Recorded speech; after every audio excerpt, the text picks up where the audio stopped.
Hello everybody and welcome. In this video I will show you how to enable dual connection on your headphones OPPO Enco Air 4 Pro.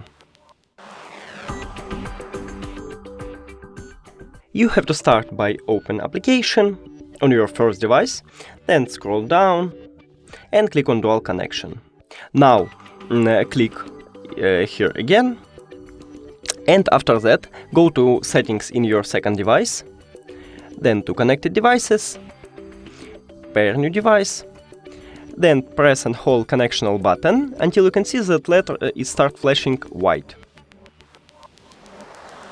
Here we go. Now click on your headphones, pair, and it automatically added to the application. Now, if you want to remove it, your second device, just click to settings icon or information icon if you have iOS. Then forget device, and it automatically removes it. That's it. Thank you for watching this video. If you found it helpful, please consider subscribing to channel and leave the like on the video. It's really important to us. See you later!